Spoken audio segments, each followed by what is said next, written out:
'n beskrywing van die verhouding tussen twee omstrede families. Die Zumas en die Guptas gaan altyd deesdae gepaard met die woorde korrup en gekaap. Maar waarom is dit slegs die media wat daagliks nuwe skandale oopvlek? Waar's die ondersoekeenhede van die polisie en die regering? Lourensa Eckard het na antwoorde gaan soek. Neither I nor the institution require the political go-ahead to prosecute anyone. I don't need any politician or any person's permission to institute a prosecution against anyone. There is no person or entity on this earth that can influence me in making any decision. Verlede jaar het die hoof van die Nasionale Vervolgingsgesag, advokaat Shaun, die uitdagende woorde vir die media en die publiek gehad. Daagliks word egter gevra waar Abrams hom bevind. Want Suid-Afrikaners wil weet of en wanneer iemand aangekla gaan word weens moontlike bedrog, korrupsie of selfs hoogverraad, wat alles onder die sambreel van staatskaping plaasvind.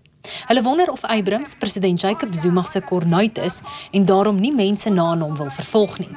Die enigste kommentaar wat Abrams vanjaar nog oor staatskaping gelewer het, is om te sê die teenkorrupsie ondersoekeenheid bekyk wel kontrakte wat Eskom met die Gupta-familie aangegaan het. Volgens hom is dit die polisie se werk om sake te ondersoek. Die vraag is of die NVG onder leiding van Abrams enige vervolgings kan instel sonder 'n dossier wat opgestel is deur 'n instelling soos die polisie se spesialiseenheid, die Valke. 'n Regskenner verbonde aan die Universiteit van die Witwatersrand, professor Steven Toussaint, werp meer lig. Toussaint sê, hoewel dit die norm is dat 'n persoon 'n klag indien voordat 'n beweerde misdaad ondersoek word, maak die wet op openbare vervolging voorsiening vir ander omstandighede.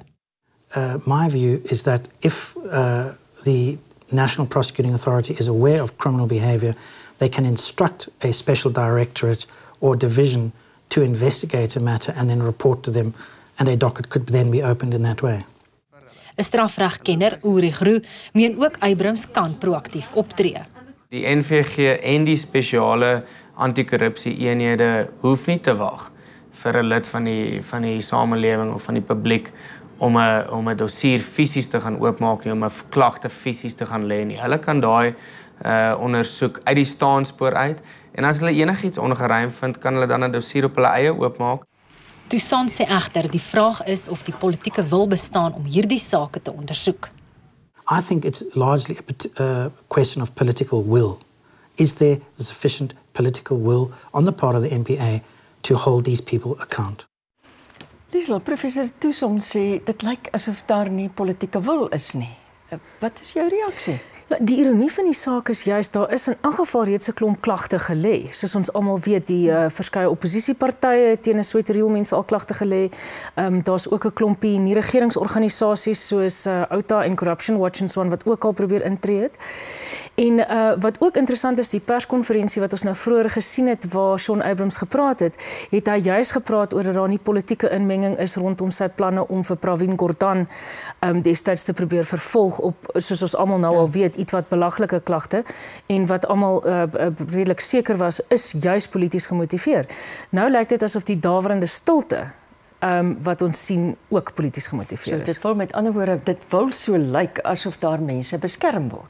Dit wil beslis so lyk en dit lyk ook toenemend asof ons onsself gaan moet verhaal op buitelandse organisasies of liewer buitelandse wetgewing om agter die ware kap van die byl te kom. Daar's baie ernstige wetgewing teen korrupsie en omkopery en so aan, byvoorbeeld in Amerika en in Brittanje.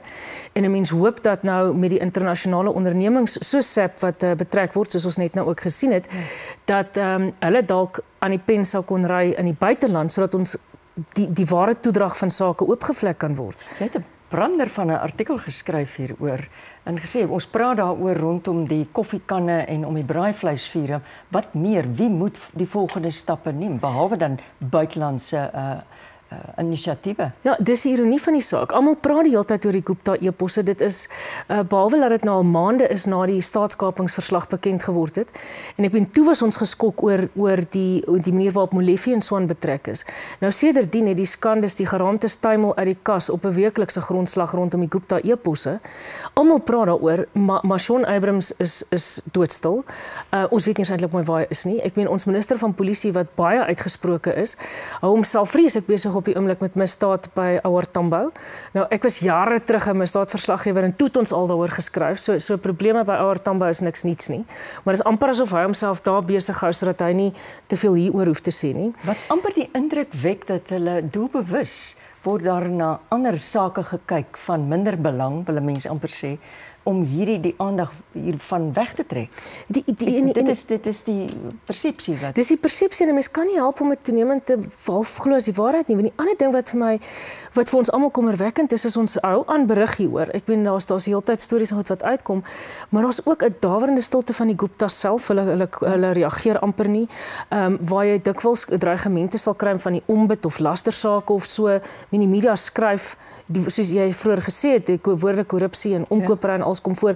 Niemand kla eers daaroor nie. Die eerste aanduiding van iemand wat klaar daaroor is eintlik die Andile, die leier van Black First Land First, wat vandag aangedui het dat hy persombud toe wil gaan oor beweringe dat hy voorgesê is oor stories wat hy geskryf het of menings wat hy gehuldig het oor die media en die Guptas.